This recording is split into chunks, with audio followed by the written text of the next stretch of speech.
Welcome to chemistry planet. आज के इस वीडियो लेक्चर में हम डिस्कस करने वाले हैं scintillation counter. Scintillation counter actually एक डिटेक्टर है जो यूज़ किया जाता है for the detection of alpha beta या गामा रेज, या इनके मेजरमेंट के लिए, इनकी एनर्जी मेजर करने के लिए हम यूज़ कर सकते हैं। और ये जो सिंटिलेशन काउंटर ये दिया था सर सैमुअल कुरन ने 1944 में। इसे सिंटिलेशन काउंटर इसलिए कहा जाता है क्योंकि ये सिंटिलेशन के बेसिस पे ही एनालिसिस करता है। अब सिंटिलेशन क्या होता है? देखिए, कुछ मटेरियल्स ऐसे रहते हैं जिनके ऊपर अगर हम हाई एनर्जी रेडिएशंस डालेंगे तो उसमें फ्लैशिंग होती है। ऐसे मटेरियल्स को हम कहते हैं सिंटिलेटिंग मटेरियल, और ये फ्लैशेस ऑफ लाइट प्रोड्यूस होने को हम कहते हैं सिंटिलेशन, यानी चिंगारियाँ निकलना, लाइट निकलना, वहाँ पे फ्लैशिंग होना, उसको हम कहते हैं सिंटिलेशन। अब अगर हम कोई रेडियो एक्टिव मटेरियल लेंगे, उससे निकलती अल्फ़ा बीटा या गामा रेज, अगर ये रेज एक सिंटिलेटिंग मटेरियल पे पड़ जाएं तो वहाँ पे फ्लैशेस ऑफ लाइट निकलती हैं, यानी वहाँ पे लाइट रेडिएशन निकलती हैं, फोटॉन्स निकलते हैं, जिनकी एनर्जी या मैं बोल सकता हूँ वेव लेंथ 300 टू 500 नैनोमीटर की रेंज में रहता है। यानी ये ब्लू से लेके अल्ट्रा वायलेट रीजन की लाइट प्रोड्यूस होती है। अब ये लाइट क्यों प्रोड्यूस होती है, सबसे पहले हम ये देखेंगे। देखिए, अगर हम एक मटेरियल पे, सिंटिलेटिंग मटेरियल पे हाई एनर्जी रेडिएशंस डालते हैं तो वहाँ के जो लूज इलेक्ट्रॉन्स हैं, वैलेंस इलेक्ट्रॉन्स हैं, वो वैलेंस बैंड से एक्साइट होके कंडक्शन बैंड में चले जाते हैं, यानी ग्राउंड स्टेट से एक्साइटेड स्टेट में। लेकिन ये रेडिएशंस एब्जॉर्ब करने के बाद में ये अल्फ़ा रेडिएशंस, बीटा या गामा रेडिएशंस भी हो सकती हैं। एब्जॉर्ब करने के बाद में जब वो एक्साइट होते हैं, एक्साइटेशन के बाद में वापस वो डी एक्साइट होते हैं, लेकिन इनके पास में जो एक्स्ट्रा एनर्जी इन्होंने एब्जॉर्ब की थी, ये एक्स्ट्रा एनर्जी ये वापस देते हैं in the form of light. और ये लाइट कौन सी रहती है? ये रहती है यूवी या विजिबल लाइट। ये इस रेंज में रहती है, 300 टू 500 नैनोमीटर वेवलेंथ की रेंज की लाइट वापस देते हैं। और ये पूरा प्रोसेस एक्साइटेशन और डी एक्साइटेशन ये हो जाता है 10⁻⁹ टू 10⁻⁶ सेकंड्स में। ठीक है। अब क्वेश्चन ये आता है कि ये जो मटेरियल्स हैं जिनमें ये सिंटिलेशन होती है, ये कौन से मटेरियल्स रहते हैं? तो ये मटेरियल्स दो तरह के रह सकते हैं। ये ऑर्गेनिक मटेरियल्स भी रह सकते हैं, ये इनऑर्गेनिक मटेरियल्स भी रह सकते हैं। ऑर्गेनिक में for example anthracene, naphthalene etcetera है, जिनमें पाई इलेक्ट्रॉन्स होंगे, पाई इलेक्ट्रॉन्स की तादाद बहुत ज़्यादा होगी, लूज इलेक्ट्रॉन्स होंगे। इसी तरह से हमारे पास में कुछ inorganic materials like sodium iodide with thallium doping, यानी थेलियम इम्प्योरिटी रहती है इसमें, जिसे हम डोपिंग कहते हैं। इस तरह caesium iodide with thallium doping, या फिर जिंक सल्फाइड। ऐसे इस तरह के बहुत सारे मटेरियल्स हैं जिनको हम यूज़ कर सकते हैं सिंटिलेटिंग मटेरियल, यानी जिनके ऊपर अगर आप रेडियो एक्टिव रेज डालेंगे तो यहाँ पे सिंटिलेशन होती है, फ्लैशिंग होती है, यानी फ्लैशेस ऑफ लाइट प्रोड्यूस होती है। ठीक है। अब ये जो सिंटिलेशन है, यानी ये फ्लैशेस ऑफ लाइट जो है, इसी को हम यूज़ करते हैं for the measurement of alpha beta या गामा रेज। और कैसे करते हैं, इसके लिए मैं आपको एक इंस्ट्रूमेंट का रफ डायग्राम बताऊंगा, एक फ्लो चार्ट बताऊंगा।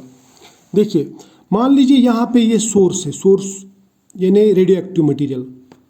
यहाँ से रेडियो एक्टिव रेज निकलेंगी, इसको हम सिंटिलेटर पे डालेंगे तो यहाँ पे सिंटिलेशन निकलेंगी, लाइट निकलेगी। ये जो लाइट निकलती है यहाँ से, इस लाइट को हम डालते हैं फोटो कैथोड पे, यानी एक ऐसा मटेरियल जिसके ऊपर अगर लाइट पड़ जाए तो वहाँ पे फोटो इलेक्ट्रिक इफेक्ट होता है, यानी वहाँ पे फोटो इलेक्ट्रॉन्स प्रोड्यूस होते हैं। वो फोटो इलेक्ट्रॉन्स हम पास कराते हैं फोटो मल्टीप्लायर में, जो एक इलेक्ट्रॉन की सिग्नल को इंटेंसिफाई करता है, उसको एम्पलीफाई करता है। एक इलेक्ट्रॉन के बदले में यहाँ फोटो मल्टीप्लायर में बहुत सारे इलेक्ट्रॉन्स प्रोड्यूस होते हैं और एक स्ट्रॉन्ग सिग्नल प्रोड्यूस होती है, स्ट्रॉन्ग सिग्नल बनती है। ये कैसे बनती है हम आगे मैकेनिज्म में डिस्कस करेंगे, अभी डिस्कस करेंगे, लेकिन पहले हम इसको समझते हैं।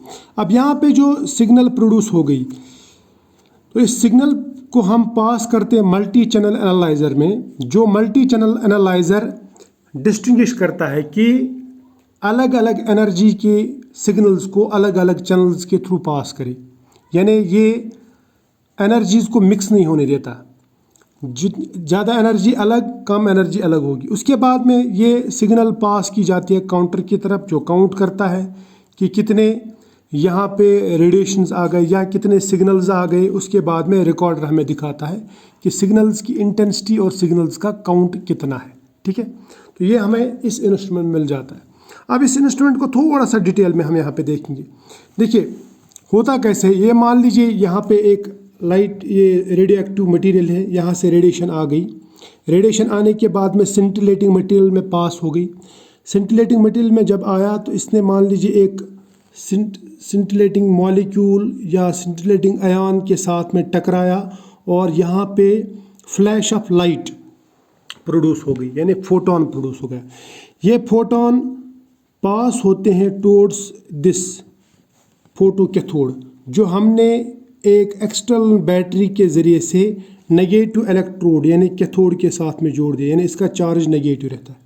तो इस पर जो ही लाइट पड़ जाती है, फटक से एक इलेक्ट्रॉन इजेक्ट आउट करता है और ये इलेक्ट्रॉन इस डायरेक्शन में जाएगा, क्योंकि यहाँ पे कुछ डिज़ाइन ही इस तरह का रहता है कि ये इलेक्ट्रॉन यहाँ पे जो इमिट आउट होता है इस लाइट की वजह से, जो फोटो इलेक्ट्रिक इफेक्ट होता है, ये इलेक्ट्रॉन इधर जाता है। इसको हम कहते हैं प्राइमरी फोटो इलेक्ट्रॉन। अब ये जो पोर्शन है इधर, इस साइड वाला पोर्शन, ये है पॉजिटिवली चार्जड पोर्शन, इसे हम कहते हैं एनोड। ये भी एनोड है, ये एनोड है, ये एनोड है, ये एनोड है, ये एनोड है। और ये बहुत सारे जो एनोड्स यहाँ पे लगाए ना हमने, इनको हम एक्चुअली कहते हैं डायनोड। डायनोड्स का काम क्या होता है, ये जो इलेक्ट्रॉन यहाँ पे एंटर हुआ, ये इसको मल्टीप्लाई करते हैं। कैसे मल्टीप्लाई करते हैं मैं बताता हूँ।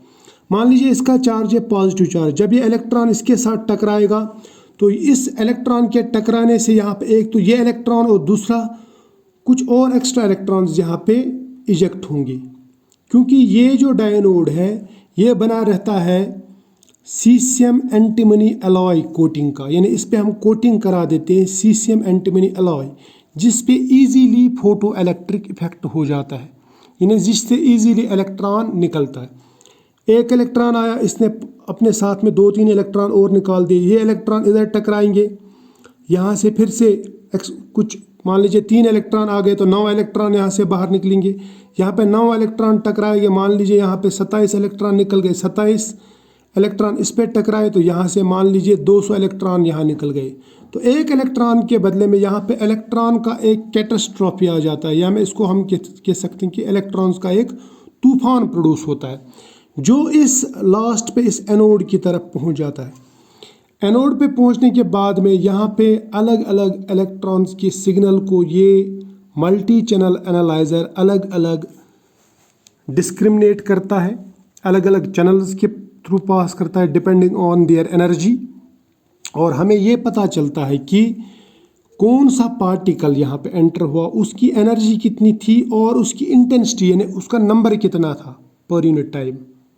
ठीक है, अब क्वेश्चन ये है कि यहाँ से इलेक्ट्रॉन इधर क्यों जाता है। देखिए, अगर मैंने ये कहा कि ये जो इलेक्ट्रोड्स है ना पॉजिटिव एनोड्स, इनको हम कहते हैं डायनोड्स, इनका वोल्टेज अलग अलग रहता है। इसका मान लीजिए ये अगर 100 वोल्ट है या 200 वोल्ट तो इसका 400 होगा, इसका 4 है तो इसका 800, इसका 800 है तो 1600। ऐसे करके जितना हम आगे जाएंगे तो उतना वोल्टेज भी बढ़ता जाएगा और ये इलेक्ट्रॉन इसकी तरफ खींचते जाएंगे ताकि यहाँ तक ये पहुँच जाए। और मल्टी चैनल एनालाइजर के बाद में काउंटर इनको काउंट करता है, रिकॉर्ड करता है, और हमें ये पता चल जाता है कि कितनी रेडिएशंस यहाँ से एंटर हुई, उसी हिसाब से यहाँ पे इलेक्ट्रॉन्स प्रोड्यूस होंगे, उसी हिसाब से यहाँ पे सिंटिलेशंस होंगी, इलेक्ट्रॉन्स प्रोड्यूस होंगे, और उसी हिसाब से यहाँ पे सिग्नल बनेगी। और उन रेडिएशंस की एनर्जी क्या थी, उसी हिसाब से इन इलेक्ट्रॉन्स की भी काइनेटिक एनर्जी रहेगी। ठीक है, ये समझ में आया, शाबाश। अब ये जो इलेक्ट्रॉन्स हैं इनको हम कहते हैं सेकेंडरी इलेक्ट्रॉन्स, क्योंकि ये डायरेक्ट लाइट से प्रोड्यूस नहीं हुए, इनको इस इलेक्ट्रॉन ने प्रोड्यूस करवाया। और ये जो इलेक्ट्रॉन है जो लाइट से पहले प्रोड्यूस हुआ, इसको हम कहते हैं प्राइमरी फोटो इलेक्ट्रॉन। क्लियर।